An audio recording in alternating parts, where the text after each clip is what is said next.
नमस्कार। आइए आज हम इस वीडियो के माध्यम से एड ग्रेड अभ्यास पुस्तिका कक्षा 8 विषय गणित सत्र 2022-23 देखिए इस प्रकार से हम यहाँ पर विषय गणित कक्षा 8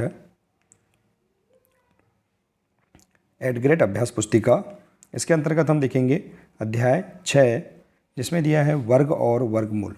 देखिए हमने इसके पहले के सभी अध्याय का जो संपूर्ण हल है उसके वीडियो अपलोड कर दिया है, जिसे आप चैनल के प्लेलिस्ट में जाकर भी देख सकते हैं। यदि आप इसी प्रकार से इसके आगे के सभी अध्याय का संपूर्ण हल आप समझना चाहते हैं, देखना चाहते हैं, तो आप इस चैनल से जुड़े रहिए। इस चैनल को सब्सक्राइब अवश्य कर लें, साथ ही बेल आइकन को प्रेस करना ना भूलें ताकि आने वाले सभी नए वीडियो का नोटिफिकेशन आप तक पहुँचते रहेगा। तो आइए देखते हैं अध्याय 6 वर्ग और वर्गमूल। इसे आप पाठ्यपुस्तक के अनुसार इस प्रकार से आप हल कर सकते हैं। देखिए प्रश्नों को हल करने के लिए यहाँ निर्देश भी दिए गए हैं, इसके आधार पर आप सभी प्रश्नों के आंसर आसानी से हल कर सकते हैं। पहला प्रश्न है निम्नलिखित संख्याओं के वर्ग ज्ञात कीजिए। यहाँ दिया है, देखिए इस प्रश्न की समझ के लिए गणित कक्षा 8 का प्रश्न क्रमांक 103 और 104 देखें। तो देखिए इसका आंसर आ नंबर का है 43। तो देखिए निम्नलिखित संख्याओं के वर्ग ज्ञात करना है, तो हम 43 का वर्ग ज्ञात करेंगे। तो 43 का वर्ग, तो इसे हम सरसोमिका के रूप में इस प्रकार से लिख सकते हैं 40 धन 3 इसका वर्ग। ठीक है, अब हम इसका विस्तार करेंगे सरसोमिका के आधार पर। a धन b इसका वर्ग के आधार पर देखिए 40 धन 3 और दूसरे कोष्ठक में 40 धन 3। तो अब हम इसे आगे हल कर सकते हैं। देखिए यह इसके दोनों पदों का गुणा इस पद से हो जाएगा। तो 40, देखिए एक कोष्ठक में 40 धन 3 धन इस पद का 3 का गुणा इस पद में हो जाएगा। तो 3 कोष्ठक में 40 धन 3। अब हम गुणा कर देंगे, 40 का 40 से गुणा करेंगे तो 1600 आ जाएगा, धन 4 तिया 12 120, और इसी प्रकार से 4 तिया 12 120 धन 3 तिया 9। इस प्रकार से हल कर देंगे। अब इसे हम योग कर देंगे, 1600 धन 120 धन 120 धन 9 बराबर आंसर आ जाएगा 1849। इस प्रकार से इसका आंसर आ जाएगा। आप इसे हल कर सकते हैं। इसी प्रकार से अगला है 36 का वर्ग ज्ञात करना है। तो देखिए 36 का वर्ग क्या होगा, सरसोमिका के आधार पर हम इसे लिख सकते हैं 30 धन 6 इसका वर्ग। तो देखिए इसका विस्तार होगा, एक कोष्ठक में 30 धन 6 और दूसरे कोष्ठक में 30 धन 6। अब हम देखेंगे इस 30 का इस पद से दोनों पद से गुणा होगा और इसी प्रकार से 6 का इन दोनों पदों से गुणा हो जाएगा। तो हम इस प्रकार से इसे गुणा कर सकते हैं। देखिए 30 का गुणा 30 से करेंगे तो 900 धन 30 का गुणा 6 से करेंगे तो 6 तिया 18 180 धन 30, 6 का गुणा 30 से करेंगे तो 180 धन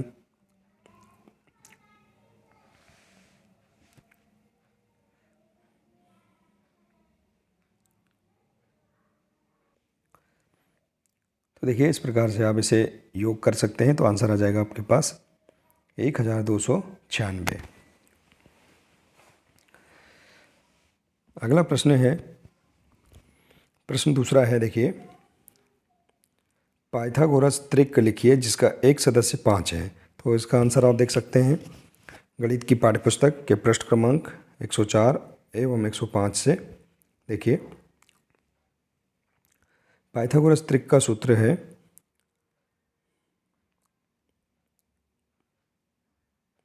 देखिए पाइथागोरस त्रिक का रूप 2m m का वर्ग ऋण 1 और m का वर्ग धन 1। देखिए m का वर्ग धन 1 बराबर 5,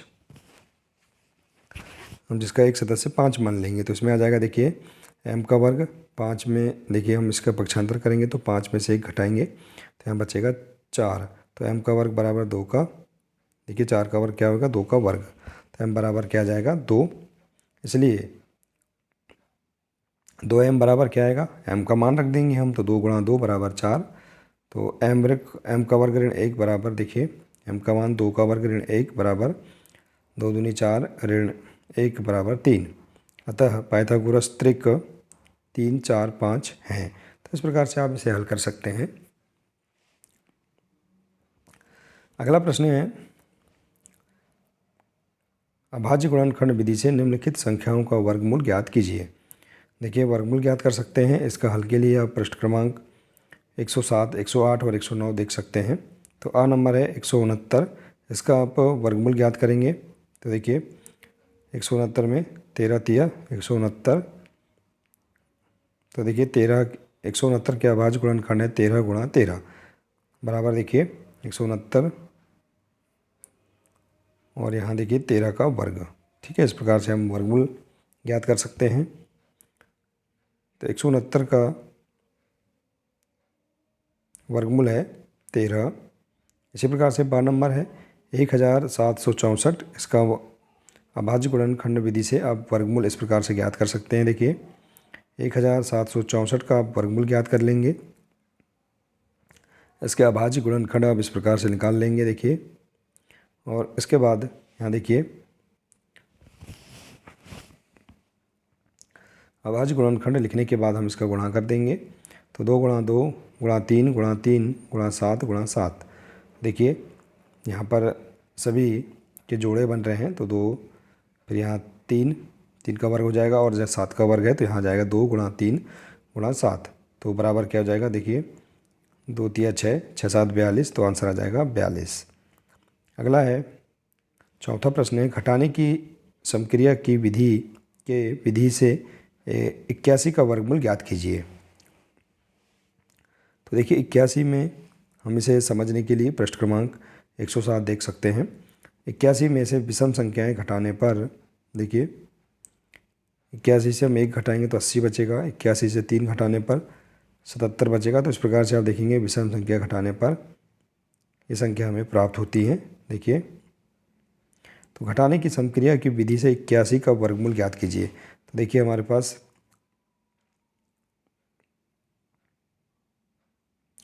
देखिए 9 बार हम देखेंगे कि 17 में से 17 घटाने पर पूरी बार घटाने पर देखिए इसे शून्य प्राप्त होता है। तो हम यहाँ पर देख सकते हैं कि 81 का वर्ग क्या होगा, 9 होगा। ठीक है, तो संख्या 81 में से 1 से प्रारंभ करके क्रमागत विषम संख्याएं घटाने पर 9वां पद शून्य प्राप्त होता है। तो इस प्रकार से इसका वर्ग क्या हो जाएगा, 9 हो जाएगा। अगला प्रश्न है वह सबसे छोटी संख्या ज्ञात कीजिए जिससे 2352 को गुणा करने पर यह एक पूर्ण वर्ग संख्या बन जाए। तो देखिए 2352 का हम अभाज्य गुणनखंड ज्ञात कर लेंगे। तो देखिए हमारे पास इस प्रकार से अभाज्य गुणनखंड प्राप्त हो जाएंगे। 2 गुणा 2 गुणा 2 गुणा 2 गुणा 3 गुणा 7 गुणा 7। तो अभाज्य गुणनखंड के अनुसार 3 के युग्म नहीं है। देखिए 3 का यहाँ पर जोड़ा नहीं है, अतः 2352 पूर्ण वर्ग नहीं है। यदि हम इसमें 3 का गुणा कर देते हैं इस संख्या में 2352 में, तो पूर्ण वर्ग संख्या बन जाएगी। तो हम इसका गुणा कर देंगे। देखिए 2352 गुणा 3 बराबर 7056। तो इसका वर्ग देखिए 7056 का वर्ग 84 है। तो इस प्रकार से इसका आंसर आ जाएगा। इसके बाद देखिए अगला प्रश्न है वह छोटी छोटी संख्या सबसे छोटी संख्या ज्ञात कीजिए जिससे 600 को भाग देने पर वह पूर्ण वर्ग बन जाए। तो देखिए यहाँ पर हम 600 के अभाज्य गुणनखंड इस प्रकार से हम निकाल लेंगे। देखिए तो इसके अभाज्य गुणनखंड है 2 गुणा 2 गुणा 2 गुणा 3 गुणा 5 गुणा 5। अब हम देखेंगे 600 के अभाज्य गुणनखंड में 2 और 3 के जोड़े नहीं बन रहे हैं, इसलिए 2 गुणा 3 बराबर 6 का भाग देने पर पूर्ण वर्ग बन जाएगी। ठीक है, तो हम देखेंगे 600 में 6 का भाग देंगे तो हमारे पास आंसर प्राप्त होगा 100, जो कि पूर्ण वर्ग संख्या है। तो इस प्रकार से आप इसे हल कर सकते हैं। अगला प्रश्न है भागफल विधि से 529 का वर्गमूल ज्ञात कीजिए। तो देखिए भागफल विधि से आप 529 का वर्गमूल ज्ञात कर सकते हैं इस प्रकार से।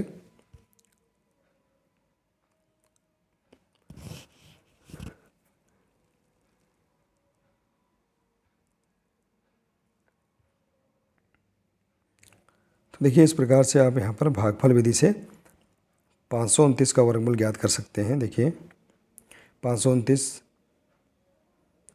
का वर्गमूल ज्ञात करने के लिए हम देखेंगे यहाँ पर 2 से इसे भाग देंगे तो 2 दूनी 4, 2 बार गया। अब हम जितने बार भाग जाता है ऐसे हम इससे जोड़ देते हैं तो आंसर आएगा यहाँ देखिए 2 दूनी 4। ठीक है, अब देखिए यहाँ 4 तिया 12 है, 3 से यह विभाजित होगा। तो देखिए 3 बार भाग गया है तो हम यहाँ पर 3 को इसमें जोड़ देंगे तो आंसर हमारे पास आएगा 46। ठीक है, तो देखिए अब हमारे पास भागफल क्या प्राप्त हुआ है, 23। तो हम देखेंगे यहाँ पर 529 का जो वर्ग है ये क्या है, 23 है। तो इस प्रकार से आप भागफल विधि से 529 का वर्गमूल ज्ञात कर सकते हैं। अगला है, किसी वर्गाकार पार्क का क्षेत्रफल 2025 वर्ग मीटर है। इस पार्क की एक किनारा या भुजा ज्ञात कीजिए। इस प्रश्न के लिए देखिए आप 114 नंबर देख सकते हैं। वर्गाकार पार्क का क्षेत्रफल है 2025 वर्ग मीटर। अब देखिए इसका हम यहाँ पर अभाज्य गुणनखंड निकाल लेंगे 2025 के। तो इस प्रकार से यहाँ पर हमारे पास अभाज्य गुणनखंड आ जाएंगे। तो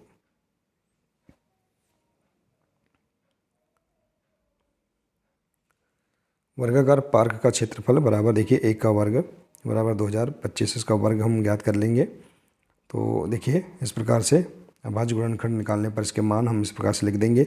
अब यहाँ 3 और 3 का एक जोड़ा बन रहा है, 3 और 3 का एक जोड़ा, और 5 और 5 का। तो देखिए हमसे इस प्रकार से लिख देंगे a बराबर 3 गुणा 3 गुणा 5 बराबर 3 तिया 9, 9 बना 45 मीटर इसका आंसर आ जाएगा। तो हम यहाँ बता सकते हैं कि इस पार्क की एक किनारा या एक भुजा 45 मीटर लंबी है। तो इस प्रकार से हम इसका आंसर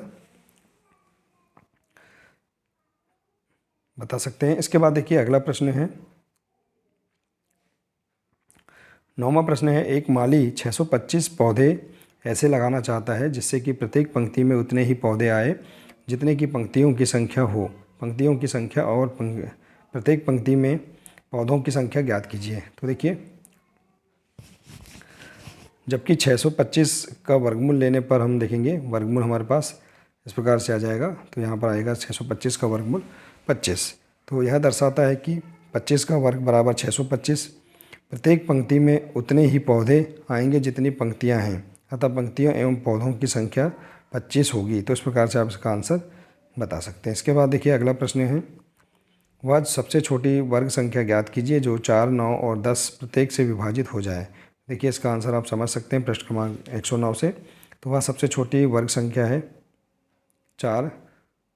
वह सबसे छोटी वर्ग संख्या जो 4, 9 और 10 प्रत्येक से विभाजित हो जाए। तो देखिए 4, 9 और 10 का हम लासा लेंगे तो हमारे पास लासा आ जाएगा देखिए इस प्रकार से 2 गुणा 2 गुणा 3 गुणा 3 गुणा 5 बराबर 180, इसका लासा आ गया। अतः 180 को पूर्ण वर्ग बनाने के लिए 5 से गुणा करना पड़ेगा। देखिए तो हम उससे 5 से गुणा कर देंगे तो सबसे छोटी वर्ग संख्या बन जाएगी 180 गुणा 5 बराबर 900, 18 पंचे 90, देखिए 900। तो इस प्रकार से हमारे पास यहाँ पर इसका आंसर हमें प्राप्त हो जाएगा। तो देखिए इस प्रकार से हम इस अध्याय के सभी 10 प्रश्नों के आंसर आसानी से हम पाठ्यपुस्तक के आधार पर हल कर सकते हैं। आप इस प्रकार से भी इसे हल कर सकते हैं। तो आशा है कि आपको इस अध्याय के सभी 10 प्रश्नों के आंसर समझ में आ गए होंगे। यदि आप इसी प्रकार से इसके आगे की सभी वीडियो देखना चाहते हैं तो आप चैनल के प्लेलिस्ट में जाकर भी सभी वीडियो आप देख सकते हैं। मिलते हैं अगले नए वीडियो के साथ। नमस्कार।